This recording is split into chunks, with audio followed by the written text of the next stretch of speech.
You're asking is, what did the owner of the Future Stars know when? Is sort Right. of When did he know that there was definitely an issue? Oh, we don't know that. When did that's when he got an order to put the sign on the door, right? I don't know if the owner of Future Stars put the sign on the door, or if the owner of I don't know which owner we're referring to when we say that an owner put it may have been the contractor. I don't know who physically put the sign on the door, but I can say that as a business owner, I don't know what the communication with the owner of Future Stars was, but having worked with him a significant amount in the recent future, I can tell you that he was very concerned when he found out that there was an issue. He did not. Concerned enough, he would have closed the doors and moved. I mean, he's only rented space there, you know. Well, but I have to say that's pretty much what he did. I mean, when he found out in August, he started moving right away to get out of the building. And he did not know, previous to this health report, much like you all and much like us in this room, didn't know that, again, with our new number that we have to look at, which is important to recognize and remember as well, we didn't know that the issues were what they were today. And once he found out, he did move, and he did make changes. And when we met, the health safety document came out in July, and we met with the town first. We also met with Future Stars at that point in time when he recognized that there was a potential threat or risk. And just remember, too, that he's like you all, and I have no environmental background, and when I hear about PCE and TCE, I've learned from where I work, but it's not an easy thing to grasp. So for someone like himself and for you all and for me, it's something to learn about, and he did his homework, and he learned quickly, and he's been meeting with us on a regular basis. Did you have a question? Yeah, I do. So the limits or the standards that EPA tests to are different from OSHA? No. From OSHA. Okay. Sorry. They're different from the OSHA. But so the testing is not done at this particular level. The levels that we look at are our action levels, which is what we call them. And the action level means that we recognize that number to be a concern to human health and the environment, at which time we take some sort of action to reduce that level and diminish the exposure rates. So that's what changed and went down to the number 2, which is so the reality is, prior to the standard change, as that gentleman over there was saying, it was actually higher. Yeah. The acceptable limit was actually higher. It changes all the time. I think you're working but I'm just saying, so the reality is, I mean, we're concerned now because the limit went down. Yes. And it was found to be over that limit. Yes. When the reality is, last year or the year before, it was acceptable, but that was because the limit was higher. Yeah. Yeah. So it is a good thing. It is a good thing, and I appreciate that comment because it's important. As I said before, all of these things are things that we've learned. Science is constantly changing, and as an agency, we're trying to keep up with it as much as we possibly can to make it as conservative as possible and to make everything that we work on as protective as possible. That's the ultimate goal. I mean, as Gary mentioned, PCE used to be used in dry cleaning until, I don't know when, but it wasn't until the 80s, and that wasn't really that long ago, and lead paint is no longer used anymore, and there's lots of things that are changing in our daily lives because of the studies that have been done that recognize that they could be a risk to human health and the environment, and that's advancing with our time and with our science and technology and everything else in current day, for better or worse, and I would like to think it's for better, and I hope that you can know that we are here to help answer your questions and make you feel as comfortable as possible, so please go for it. Yeah? Folks, I'd just like you to know something. When the town found out about this in September, your children already weren't at Future Stars, because if they had been, we probably would have closed the place immediately. Because when you read these documents, there's a serious problem here, and I'm going to ask in a few minutes, and expect some answers, what these levels were and when. Because I'm looking at the PCE level of being 40, and in Future Stars, it's at 80 or 81, 100% higher than the acceptable safe level. So it's not an insignificant number. The new level? Or well, that's why I don't really understand that, what the new level is and what the old level was. So there are 2 contaminants, and each of them have new levels. Okay, what were the old levels? Which is tetrachloroethylene. The new number for that is 40 micrograms per cubic meter. Okay. The one for trichloroethylene For TC, the new number for that is 2 micrograms per cubic meter. Okay. So much, very low. Because in the Future Stars exercise room, people are breathing heavily, it's at 81, We right? identified the concern in that room particularly, yes. Yeah. And that And was communicated again to the Future Stars owner, and he took action. Right. Yes, so there were numbers that were elevated. Well, what were the numbers before that? They must have been higher than that, right? So we are looking at a comprehensive review from 2007 to the present. The first review was the most immediate data that EPA wanted us to review was January of this year to April. So that is what is in here. And we will look at the full suite of data from 2007. Right. Before 40, what was the level? That was the so question, yes. The number that EPA did not have a comparison number prior to the one that was just finalized. It was under review. So it took... You mean, I'm talking about the minimum level of safety. What do you call it, the reference? The reference concentration, Thank you. sometimes we read Right. RFC. So they were under review by a scientific advisory board for many years. And they did not have a number until September of last year. Okay, well, Mr. DiCarlo said that the numbers changed. Right. So And- prior to that, DEP has state numbers that they use. And Okay. those state numbers were the ones that were used during that period. Okay, what were When the EPA state numbers? Do they compare to this 40, or? I'm not sure. Commercial was 300. 300, okay. So, folks, there you go. They were 300, and the EPA brought them down to 40, which obviously is tremendously different. Now, you know, at 81, if Mr. DiCarlo knew it was 300, you'd say, gee, that doesn't sound like a problem. I mean, don't misunderstand me, okay? You read about this stuff, and it's just too risky. So maybe any level, you use the safe level as reference. But in fairness to the owner, I mean, if the old regulation was 300, and the level when tested is 81, well, you know, obviously it complied then. Right, and like I said, I mean, it's very conservative, and it's essentially, you look at a number of 2, that's basically saying, okay, well, PCE is bad, it shouldn't be around at all in PCE. And that may be what we're coming to, and maybe in another 10 years we'll have more studies that say that. But we have to have some number to work off of, and that's what it is.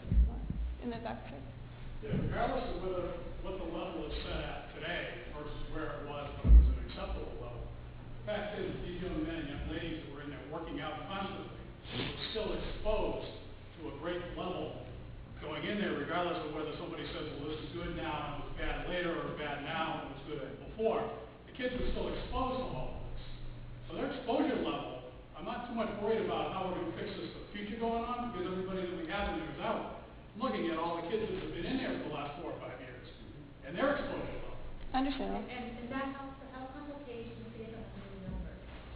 But I see what you're saying, they were exposed to some levels. Yeah, so it's based on new numbers, so even though the numbers were higher prior to, the health consultation document states that subsequently from the new numbers. But The second document looked at all those data compared to the new numbers as well. And another thing to note too, you're right, there is an exposure level there regardless of what our number that we're working off of is. But there are acceptable numbers for all contaminants that we are aware of that are of concern. So for instance, there's certain levels of lead in soil that are acceptable where kids can play. There's certain levels of ozone levels that are acceptable. There's still a number. It's usually not 0.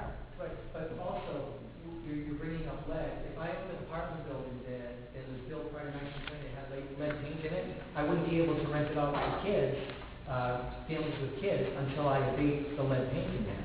So, you know, even though there's a permissible exposure level, there's still the rules and regulations involved that we're trying to keep our children safe, regardless of the permissible exposure level. You know what I'm saying? So I understand what you're saying too, but, you know, 1 millionth is too much for my child. Right, I know. That makes sense, man, that makes sense. Like, say a person working with that in a manufacturing company, like where there's, in that building where they had United Circuit, where that stuff supposedly came from. What about the person that's exposed to that, not hitting the ground, but they're right there, you know, they clean those, woods. Like at Raytheon, they did it, Wayne Laboratory and stuff like that. There's a lot of whispers say that's where OSHA comes in, which is They have what? Occupational Safe and Healthy Ooh, I'm In sorry. other words, they have to ventilation, Well, that's right, and again, but they could still get toxic and sick. right, and unfortunately that happens with people who have worked in mines in the past, with people who worked around asbestos. It's again something that was unknown to be a concern in the time of operation. Worked, a pipe fitter at Montana, Sure. stuff like that, Yep. lung cancer. Yep. But these chemicals could cause cancer, like she said, and I would feel yes. I mean, I can't say that somebody who worked in United Circuits is more likely to get cancer or not, because I don't know the situation there, but oftentimes in factories like that, in mills where there is those, you're working with. Right now. Well, I'm sure. Yeah. I wanted to get to your question. I did have a question. When the site health consultation was requested in January, why weren't we at least notified then that there was a potential problem? My daughter didn't start using the facility until January, so I absolutely would not have exposed her to any risk had I known. Okay. Because I requested a health consultation to determine if there was a threat. Until they actually did the review of the data, they couldn't tell me that. But I would like to know that there was even a possibility of that. That's I fair. would have made a different choice. That's fair. I don't have a good answer for you, unfortunately. How much data do you have from 2006 to 2011 from the DEP? Do you know how much?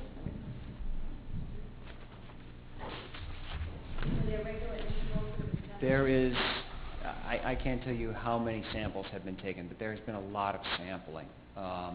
All of DEP's data is available online.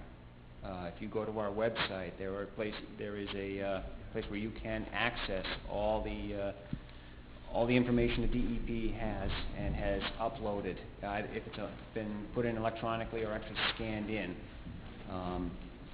You can go to our website. You can search the sites, the searchable sites list, and you'll probably want to take a look under Mass DEP release tracking number 3-26546. 3-26546.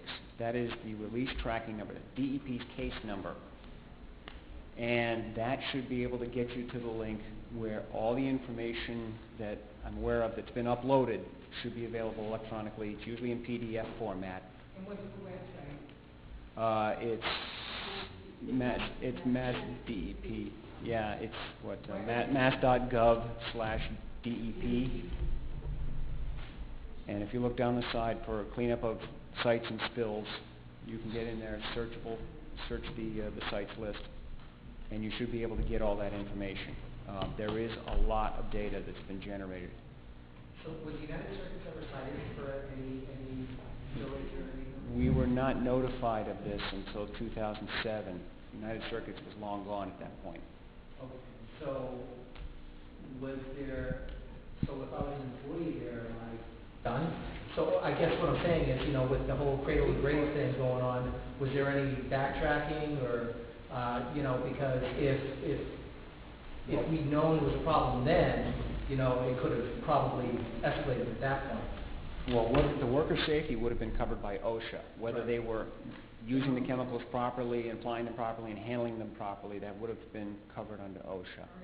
If there had been a spill in 1987, when they had the spill, I think they ended up talking to our waste group about getting the barrels moved to a safer location. Unfortunately, records from the 1980s are not as complete as they are now. Not everything was kept, not everything was neatly filed, scanned, put in. So we don't have all the details of what was done, what was taken care of, but there's just references in the file that they had to make some changes to where they kept their material. That's about the best I can give you for that incident. If they knew in 2007, OSHA, did OSHA do the adjournment? United Circuits wasn't there, so OSHA wasn't there to deal with the company. United Circuits, right? United Circuits was not in the buildings in 2007. They were already closed. They closed in the early 2000s. They'd already left. Right, they had a problem then too. Well, the only reference that I can find in DEP records is the reference to the flooding in basement of Building 1, where some of their stock started floating around, and they had to fish all the drums out and move them to a more secure location. I'm sorry? Before 2000. Correct. 1987, 20 years beforehand. They had a problem. That is correct. Right, which affected the basement of that building where they stored their barrels. Correct. I just want to mention again that we are looking at the data from 2007 to the present, looking at the public health implications of exposure for that entire duration. So that will come out again in a second document, so we will look at that comprehensive review as well. That area was taken by the contractor for the owner, on the cable. So the two documents, this document we have in hand, is looking at solutions January to April. The second document coming up, I don't know when it'll be out. Where are these presentations available again? Sorry. They're not, I can put them up on our website. Please. If that would be helpful. Sure. During the selectmen's meeting on the 11th, the building owner had mentioned that he was doing remediation to take care of some of the levels of the building by, I guess, doing something under the building and different ventilation. If we were so far below the levels at the time, why was he going through that whole process? If the exposure levels were higher and there wasn't as much risk, why was that being done then? All right. They had, like we said, initially there were some levels in Building 19, but there's been very high levels in Buildings 1 and 4, and they've been constantly working on trying to get those buildings under control, as well as Building 6, which we're not mentioning here because that building is now under control. They've already done measures to maintain that building to make it viable so that they can move people around. And it's been vacant. And that has been, well, it was vacant for a period of time. Building 19 does have some remedial systems that were put in to help improve the air quality in that building. On top of the air purifying units, they have put in a system that they were using to try to intercept the vapors that may have been coming up through the floors and into the building. Starting in 2007 or 2008. They're about the size of a dehumidifier. So they're relatively unobtrusive. You may have heard them running. So like if it says, you know, I get a bad headache or something, it's going to be a wreck for like a few years, you know what I mean? Maybe like 10 or 20 years. You know, that's what... I completely understand where you're coming from. I'm not a parent, but I can only imagine. I did mention to you, I want to introduce you. We have Megan Sandell and Matt Karowski from the Pediatric Environmental Health Unit, Health Specialty Unit, sorry.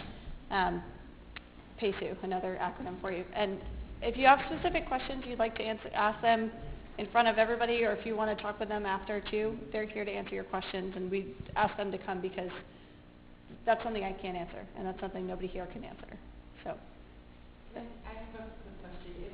It was stated earlier that there were higher levels during certain seasons. Mm-hmm. What seasons indicated higher levels? Okay, that. Well, I mean, I don't know the data, but generally I think we're finding higher numbers in like around, I think the springtime and the end of the winter, like December. Beginning of like December, January. And that generally may happen because the buildings are closed up, you know, just That's when all our kids are there.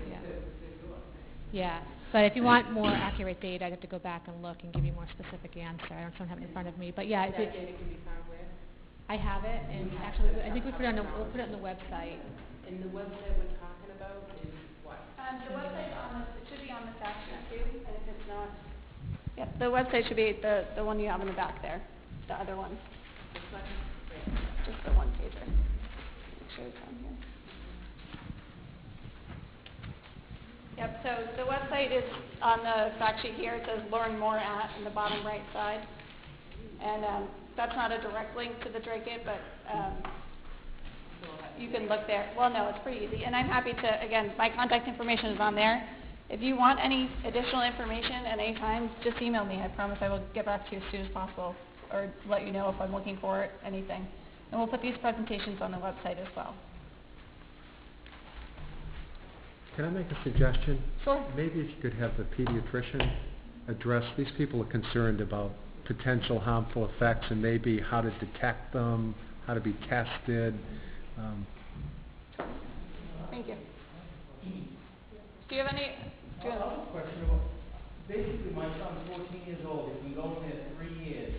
On the average from November to May, and on an average 5 to 6 hours a week. What should be my concern for him?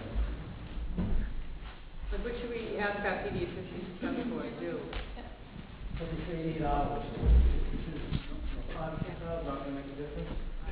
So, hi guys, my name is Dr. Megan Sandel. I work at Boston Children's Hospital. I came up with one of my colleagues, Dr. Matt Karweski. I want to really apologize. I'm the world's worst navigator. We hit traffic. I had clinic, so I'm really sorry for not being here on time.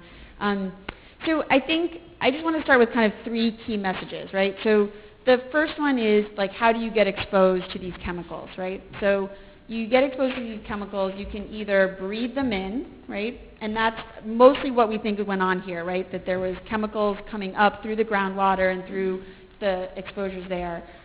You could also be exposed sometimes to chemicals if you, say, were to drink water that contained them or to eat food that would contain with them. We don't think that's as much as what's happening. Or sometimes you can be exposed by things being on the skin, but that's not a particularly efficient route here. So we think it was mostly exposed to by air. And I think that then it becomes an issue of you're trying to either clean the air of these chemicals, or it's more affected when you're more enclosed, right, when there isn't as much air exchange is the problem.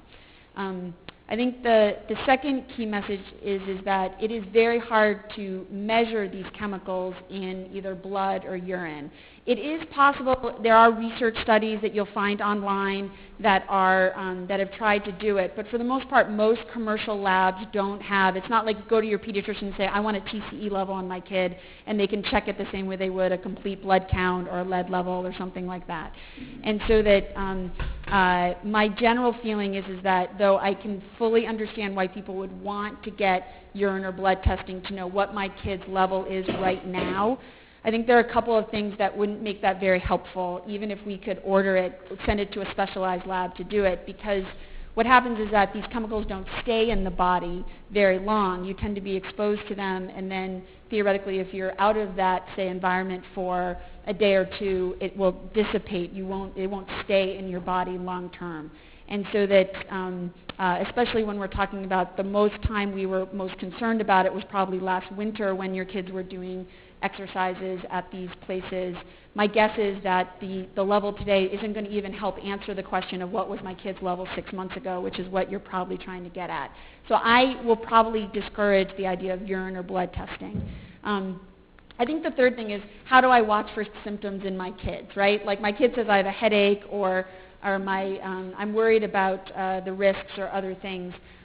I think that what my general feeling on this is that if there are very specific concerns, and I think the biggest one is probably concerns around color and how kids are perceiving color, those are things we can test for and we can necessarily look at.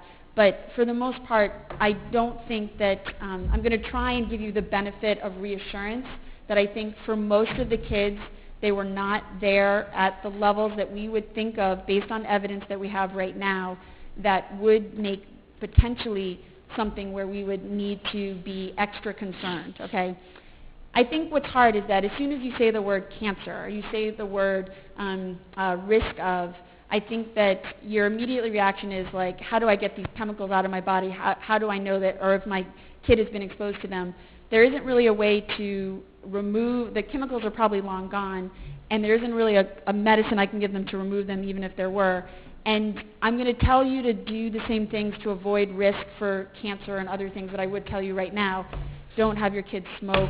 Don't have them exposed to other types of known carcinogens. And so that what I think is that the hope here is that most of your kids weren't there to the level that we estimate would be a concern. Even if they were, I don't think there's an intervention I can recommend for you that's going to change that risk. And then I think it's mostly about monitoring, right? And monitoring is not by blood or by urine, but monitoring by checking to see how your kids are. And if you have concerns with it, to go to see your pediatrician. Now, some of your pediatricians may say, oh my God, I don't know how to deal with this, and that's why we're here. We are the Pediatric Environmental Health Specialty Unit. We're based at Boston Children's. We answer calls 24 hours a day if people have questions. If you wanted to come into our clinic to have a more in-depth discussion, we're happy to talk with your pediatrician around whether that makes sense. I will actually discourage you not to come and see us because I'm not sure I'm going to tell you anything much more than what I just told you. However, we can do a more complete environmental history, figure out if there's any other things going on in your environment that may be important, kind of more additive effects, like has your radon been checked in your house, or is there a carbon monoxide issue going on, or things like that. But I do think that I'm going to try and be as reassuring as possible that based on the evidence right here, I'm thinking that most kids were not exposed at levels that could be meaningful. Overexposed. Exactly right. Exposed and these are chemicals that are somewhat ubiquitous, so we're all somewhat exposed to them right now. We walk into a dry cleaners, we do other things, right? So now this is about being exposed beyond what the background exposure is, and therefore thinking about that. I know I talked a long time, but I'm open for questions if people have them. Can I just ask, because the color thing impressed me. Now, when would you notice your child has a problem with color? I mean, all of a sudden, is it the kid doesn't know that Kathy Parsons has purple on, it looks yellow? Is that? Yeah, I was going to say, I think it's hard. I think that most times these days, I think that it's almost like I'm going to discourage you from like every day taking out the flashcards and saying which is blue and which is yellow, right? I think it's, I do think that for the most part, my guess is most kids will never have an issue with their color. This is based on one study that was done in Cape Cod for people who were exposed over like 18 years drinking groundwater, right? Oh, okay. And so that it's important that I think we disclose all the risks, right? So we're trying to disclose all the risks, and yet I think the way that we typically set levels is either we have animal studies, right? So we have studies where we're able to give rats and we randomize them and we give them different levels of chemicals, or we base it on occupational exposures where you're working 40 hours a day for years and years and years, and then we extrapolate based on that. And so I think that though, again, there's a risk of color blindness based on this single study, I think that for the most part, unless there was something that triggered you to do it, I'm going to actually ask you not to be looking for it all the time. I just don't think that it's, I think it potentially makes you more stressed out than what it would be helpful. It is something you can test for, though. So if you had a concern, you can answer the question, is my kid have color issues right now? Yeah, that's the least of the concerns, yeah. Yeah, and I was just going to say, so then how do you know which one it was? Was it that you had a genetic predisposition or other things? I understand, but that's the one that is the least of concerns, yeah. What I'm concerned about is, you say you're in the medical field, right? Yeah. Okay. What I'm concerned about is if anyone like us, you, anyone, is exposed to these chemicals, is there a possibility that you can get what you said, Parkinson's or cancer? I sometimes will say the internet is not your friend sometimes, right? So you get on the internet and you search for things, and I think that there are some, I'm not as familiar with the Parkinson's research. There is some cancer research out there. They tend to be at levels that are higher than the levels that we're talking about here. And as in other things, I think that when you think about the relative cancer risk, so like what's more likely to give you cancer than other things, these are lower on the list of things that are likely to give you cancer than other things that you're commonly exposed to. So it's a good question. I think when we talk about risk, we talk about additive risk, right? So it's not generally a single thing that triggers you one way or the other, say, to developing cancer. It tends to be a cumulative risk. they had the dump there, people were getting wounds and, wherever. Wounded, 9 kids died. Yeah, they were getting cancer, okay? Yep. They proved that. Yeah. But that's on concentration. If the concentration's high enough and you're ingesting it or inhaling it, that will impact you. Yeah. Versus a lower level that you're getting exposed to over a long period. Well, that's what I'm saying. Yeah. If you work in that environment, is it possible for these chemicals to give you cancer? So there are studies of occupational exposures that you're right, they're high enough levels over a long enough period of time. Like our kids were going in for 5 years, so that's a long time. Yeah. Could it affect your brain? Alzheimer's? The nervous system, right? Affects the nervous system. Yeah, so typically most of the occupational studies, these studies that are done on workers, are not even 5-year studies. They're 20-year studies or 30-year studies. And so that to an extent it is about trying to understand what the cumulative exposure is, both in terms of how long are you exposed and how high are you exposed, okay? So, and therefore, sometimes it's not equivalent. So if you're there 1 hour a week for 10 years, that may not be the same as being there for 10 hours a week for 1 year, right? Yeah. For example. Yeah. They're there and exposed to these chemicals, okay? And these are pioneers that work 25, 30 years, okay? Could that give them Alzheimer's, affect their brains, that chemical? Yeah. What does that chemical do to you? I was just about to say,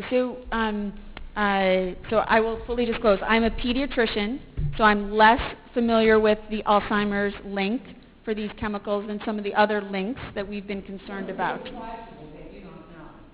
It's exactly right. So this is what's hard about environmental health in general, is that most of the time the research you want is the research you don't have, right? So that ideally the research we would have would be you would take 100 kids, you'd expose 50 of them to a chemical, and you'd take 50 of them and you wouldn't expose, and then you would see what would happen. You would never do that study. It's like the most unethical thing on the planet, right? And so, and with children, but this is what I'm saying, is that you're always going to be somewhat stuck with us saying we have animal data, because we can look at animals, we have occupational health data, and then we have our best estimates from there. And so that what happens is that like PCE and PCE are examples of chemicals that we are starting to appreciate what the effects are at lower levels than what we previously did. I did a panel with CDC where we looked at lead, right, and how lead affects kids. And we recently changed what used to be the old threshold. We used to say 10 and above was a level of concern, and we recently changed it to 5 as a reference level because we had new research that told us what low-level exposure meant. And as I say, so obviously, and I'm sorry, I don't mean to confuse which chemical we're talking about here. PCE and PCE are very short-term exposures in the fact that as soon as you walk out of being exposed to them, your body starts kicking it out naturally. So it's and so what happens is that it's about what happens to your body while you're potentially exposed to it, but it's not something that sits in your bones the same way other chemicals may, right? So this, as soon as you stop being exposed to it, you're not continued to be exposed to it. But I think what's very hard, right, is that you want me to answer a question, which is, my kid was there 5 hours a week for 5 years. And what does that mean for my kid, right? Like that's, many of you have that exact question. And I think that what I'm going to say is that based on the modeling that we've done, that we think that the threshold of hours per week is going to be higher than that. A lot of people don't like to talk about thresholds, right? Because, again, every kid is different, right? You know, your kid may be different than your kid, and so the threshold for your kid is not the same as your kid. So I don't like necessarily setting a hard and fast rule. But on the other hand, I think that it's really important to keep in mind that based on the available evidence right now, many of your kids were not at potentially the level to which we would start being seriously concerned. Doesn't mean, well, I was going to say, so based on the information right now, we're estimating that there is like an intensity effect, right? So being there 1 hour a week is not the same as being there 10 hours a week. Okay, but I have a 6-year-old Yeah. and I have a 16-year-old Yeah. who was there some days, he was there probably 5-6 hours a day. Yeah. Oh, I mean, because of, Yeah, it was, all right? yeah. So, now his level is not the same as my other son, who might have been there 3 hours. So Yeah. when you say you don't feel that these kids are at the level that is dangerous, what are you basing this on? Information you got from where? Yeah, From who? so based on the ATSDR kind of assessment right now, and that's the slides that were presented here, and they'll be on the website again, that they're talking about most times you're concerned about levels somewhere in the 8 to 10 hours a week range. And when we did the health consultation, we talked to the owner, determine what must be the average usage by age. Okay, and that's why we consider the number that Gary was talking about over there, like 8 hours, whatever, time. We looked at what, if you take a certain period of time, what the average usage is, or like a. Yeah. Was that based on documentation or recollection? I think we talked to him, like, we just give an average, what's the devastation gonna be there, the older age, what's the worst case Parents should have been scenario? notified, so they could have made the decisions themselves. Right. Or to bring their children there or not bring them. That's the bottom line here. Agree? So I just want to say, we can continue if you guys prefer. Our plan was to kind of break down and be available to ask one-on-one questions to whoever you wanted to speak with. If you'd like to do that, I'm happy to do that now. We can stick around as long as you would like, unless you feel like this format's a better way to go. But we have about we have at least 10 agency representatives here who all know little bits and pieces of different information. I get the feeling a lot of you are going to want to talk to the doctors and maybe Gary and Tara, which is great. Talk to them as much as you want. But unless people have other questions you think are relevant that everybody wants to hear about, I'm happy to kind of just mingle and talk and answer any of your questions. I have a general health Sure. question that may be beneficial to more than just myself. If a child has a chronic condition such as asthma, are they at a greater risk or is their threshold lower?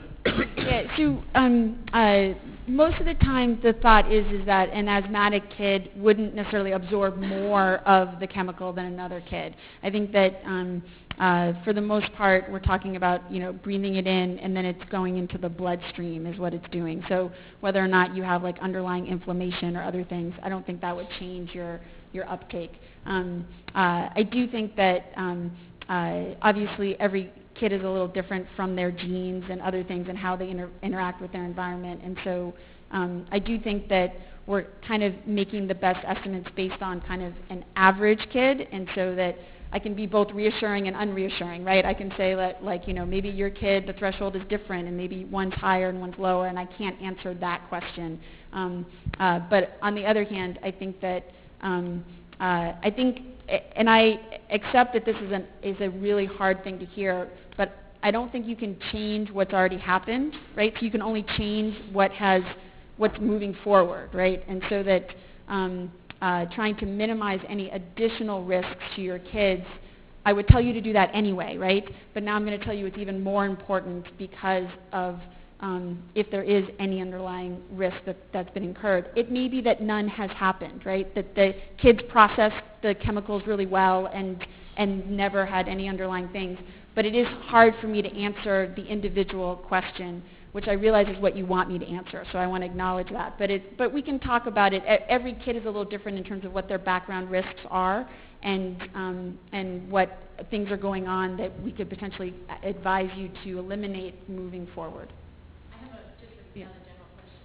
So, moving forward in the future, say Yes. 10, 15 years from now, Yes.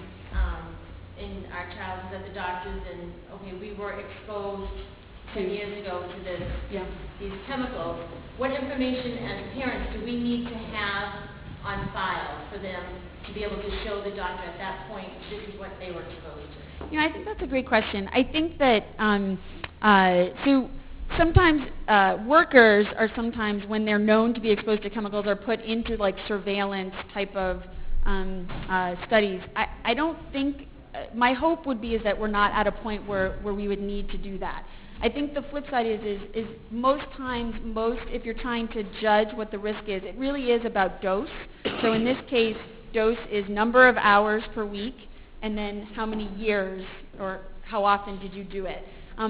One of the things here, and this can be, I think, a pro or a con, is that my guess is that because the levels were higher, right, your kids may have had higher dose exposure, say, November, December, January, February, and then guess what? They were playing baseball outside for, 6 months of the year where they probably dissipated a lot of the exposure, so that, like, the good news is that you may have had a peak and then a valley and a peak and a valley, and most of the occupational health research seems to suggest that, like, continuously being exposed is at a higher risk.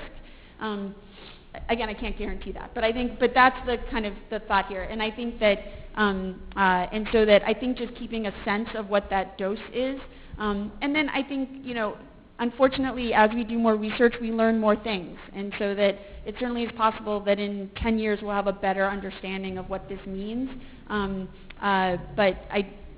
so that I think keeping that in the back of your mind. On some levels, I'm going to try and tell you to forget it, just because I think otherwise it's going to make you a little crazy, right? I mean, and I don't mean it forget it in the sense that don't remember it, but this is where, like, you can sometimes become a self-fulfilling prophecy in the sense of, like, I'm worried about it, and so I'm watching for it, and then I'm going to see things because I'm watching for it, right? And that's, I guess, what I'm trying to help or to advise people to try and find some happy medium so you're not watching your kid 24/7 and every time they sneeze you're worried about it. In the health consultation document, they actually averaged out what the potential exposure. They averaged out all the air data that came from January to April. They put that average number into that table. So that's a solid number you can look at to show what the average for that time period was.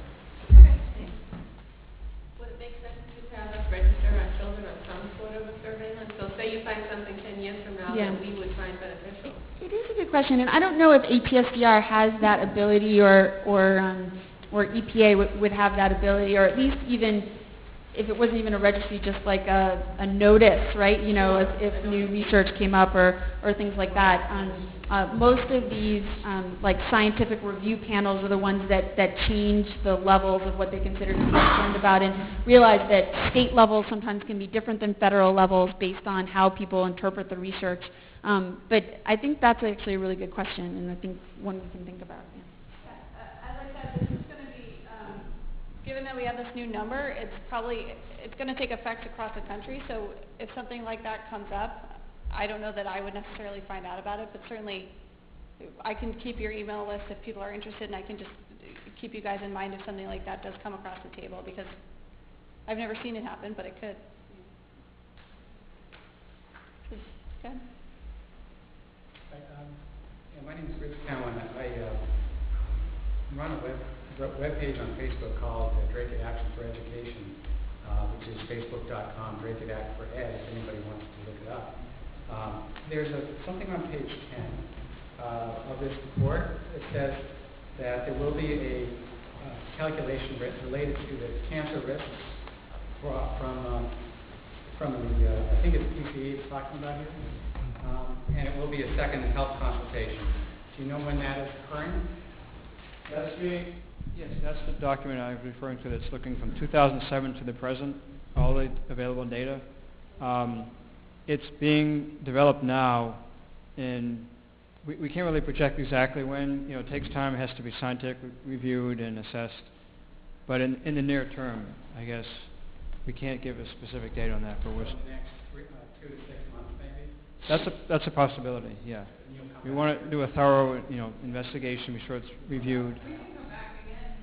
Yeah. We'd like to come back and present that. Another thing too, if I obviously see that there's an interest in understanding that your kids won't be in the building anymore, but we are going to be doing work there, and we're happy to come back as much as you guys want. I'm happy to answer phone calls, respond to emails. We're here to answer your questions and do whatever we can to help. And if that means that people find out about this and you go talk to friends and your kids' friends' parents, and they want to talk to us, and we get a big feedback from that, then we're happy to come and do this again. We'll do this as much as you guys want, because that's what we're here for. Contact information, we can Yep, I think there's a couple sheets in the back too. We have a few floating around, but just make sure you sign in, and I will stay in touch. You have all our information. So, again, happy to talk to you as much as you'd like and come back and. Yeah, and that'll go on the website as well too. Well, the first document You have hard copies of that. Does anybody have questions? So moving forward with these two chemicals specifically, to what extent are these chemicals now regulated, and are they still both in use in general industry? Well, like Gary mentioned, the PCE is still in use to a degree. PCE is not for dry cleaning anymore. But it's still being used to a degree. Yes. Do you know what they're used? In what?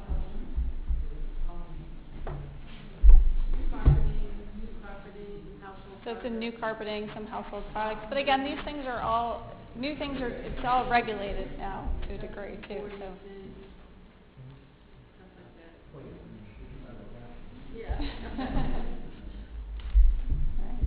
If you get nothing else from this meeting, it should be that, there should be something changed here, like in 2007. All our parents should have been handed something and made sure every single parent knew there was a problem in the building. That's what should, we can't do anything, like you said, about what's already happened. We just got to worry about our kids for the next 20 years. Right. I'm really upset. I found out about it. I'm sitting at the dentist this morning. I pick up the newspaper, and I'm like, I knew nothing about this. Nothing. It's really upsetting. You do everything you can. I know you're not a mother yet, but when you become a mother, you'll know. You're never going to love anybody more than you're going to love those kids. You do anything for them. Everybody knows that. It's really upsetting to know that your kids are playing in a place where these chemicals are seeping up onto the floors from some barrels or something. And that's really upsetting. Yeah, and that somebody knew about it, said it, and didn't tell us. The knowing of it. Right. And I understand, and I know I've said it a million times, and I know you all hear me, but your concern, I gather, is that there was anything going on that you didn't know about, regardless of whether or not. But just, again, there are these sorts of things that are in the natural environment. There's PCE in places, there's PCE in places. You are exposed to them. And so that's an important thing to recognize, too. And that doesn't make it okay. That may have changed, but it's the knowledge through years in the testing that you do. Right, and I appreciate that. Make you change your numbers to be neutral and, And I do think that whoever, the future stars, I don't even know who he is, but I mean, now I think he definitely was responsible to tell us parents. And he had a sign, but he hid it. He definitely hid it behind the door because not one person saw it. It's really upsetting. I mean, I'm really upset. You've known me for a long time, so you're just upset. I was upset when I heard it at the meeting, and I was even more upset that I didn't read it in the Lowell Sun newspaper. Yeah, that's how I found out about it. And there was a reporter in the audience. I mean, there's a story apparently. I haven't seen the newspaper tonight. Why did it take so long? Yeah. There is a story in the paper, and there was, just so you know how we publicize. Why did they talk about this picture? Oof. Oof. Right. Well, does anybody have any more questions you want to ask here? Again, we'll stick around for a while if you want to chat specific questions. You guys from the Mass DEP, yeah. So you guys, really, it'd be nice if you guys went back to whoever you say, we got to change the law here. We got to do something. Those parents are really upset. Not just some sign that we gotta hope this owner also had those air purifiers on all the time. We don't know if he did. I don't even remember seeing them. You just can't leave it. This guy, hey, you make sure you get those air purifiers on and put that sign up for the parents, because nobody here knew nothing. So he didn't want us to find out or try to hide it. Of course, he didn't want you, because all of us would have walked out. Nobody would have. If I saw a sign on the door, hazardous chemicals, I'd be like, no way would he walk in there, Good point. Yeah. Everything can't be about money, Right. All right. Well, thank you guys all for coming. Appreciate the time. Please email us, call us, any questions you have. Check out the website. I'll post all the information on there. Jeez.